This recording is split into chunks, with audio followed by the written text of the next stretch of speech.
Is it worth getting the new iPhone 17 Pro or Pro Max or normal or whatever just because of the camera updates? Let's talk photography with the iPhone 17 cameras and if it's worth the upgrade.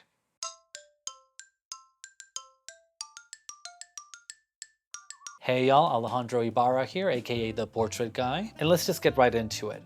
Firstly, there are 4 new iPhone models, you probably saw this. There's the iPhone 17, just the base model, iPhone 17 Air, which was like the novelty, iPhone 17 Pro, and iPhone 17 Pro Max. Generally speaking, all the new iPhones have a better front camera for selfies or group selfies or even creating content. Low-key, this may be my favorite upgrade. First, let's start with the important stuff. There's a new, bigger sensor on the phones. There's a bump in megapixels, but even if it didn't, a bigger sensor will 9 times out of 10 mean better image quality. The way the front camera takes advantage of this sensor is that you don't have to rotate to switch between portrait or landscape mode for your frames.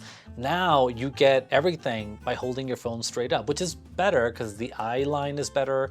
And you can, using AI, it'll do it automatically if you wanted to, but you can also just choose the framing you want without ever having to do this. It sounds subtle, but I think it's an immediate, real utility advantage over previous years. They're calling it center stage because it's doubling down with this like feature that they've added to iPads and their laptops now where the camera will follow you so you stay in frame. This is great for like video calls. I think on the phone it'll maybe be the best use of it because of FaceTime or whatever, just video calls in general. And even if you're walking and recording yourself for content or whatever, now it's got an ultra stabilizer, which looks fantastic. So overall, I just think the front camera is kind of the winner here. If you're a content creator or you just in general use the selfie camera quite a bit, I think that's the biggest argument for upgrading. We also now have 48 megapixels at the ultra wide lens and also the native wide lens. So lots of improvements for the iPhone base model. Now let's talk about iPhone Air. Yes, it's nice. It's super slim. It looks beautiful. I'm sure it feels beautiful. But you sacrifice a lot of camera specs with the iPhone Air. In a way, it's kind of, I think, the biggest loser. Because basically you have no ultra wide, you just have your regular wide variations and up to a 2-time telephoto lens. So you're losing a lot of range. Yes, it has a Pro chip that comes in the Pro models of the iPhone, but it's such a slim body. I also worry it's gonna get hot. So if you're a big camera on your phone person, I would highly advise not to get the iPhone Air. Now let's talk about the pros. Overall, an improvement. We're talking now 48 megapixels throughout all of your perspectives, up to 4 times zoom, with the capacity of going 8 times zoom, even though we go down to 12 megapixels.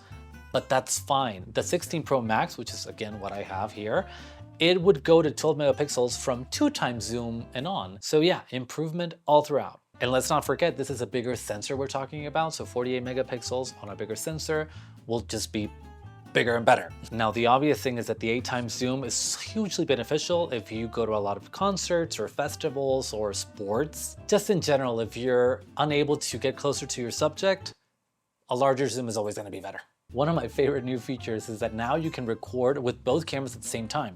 So if you're at a concert or at a game, you can record yourself reacting to what you're witnessing. So great for concerts, but I think of the fact that I have nephews who play in Little League and we obviously freak out every time they like hit the ball. So having that and recording my brother or his kids or my mom or myself going wild and then seeing my nephew run, like I immediately went to that. And lastly, better battery throughout, especially on the Air, but even more so the Pro models because the new design allowed for a bigger battery.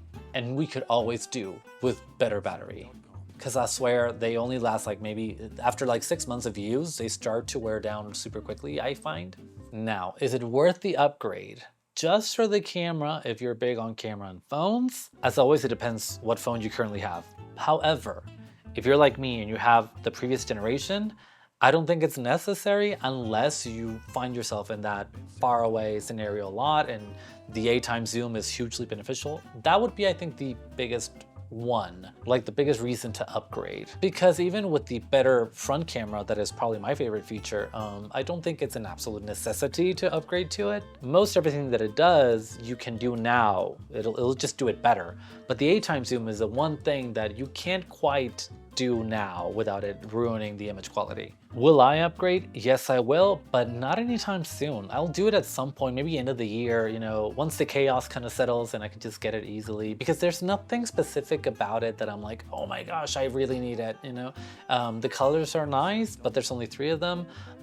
So there's no urgency for me to upgrade.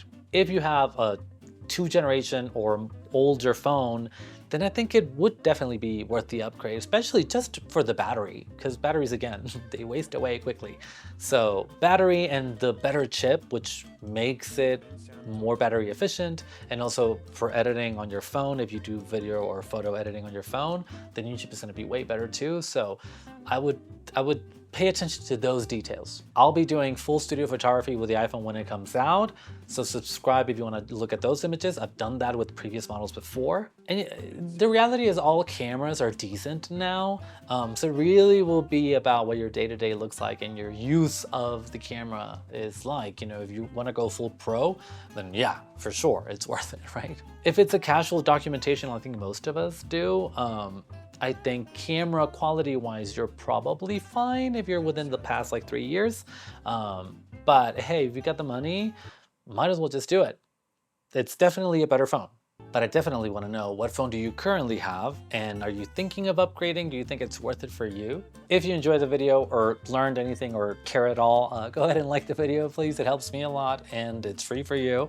And just be smart about your money and about your tech and new tech. And remember, photography at the end of the day is all lighting. So if you don't want to upgrade or you're not sure, don't. Instead, work on your lighting. That's going to make your images better.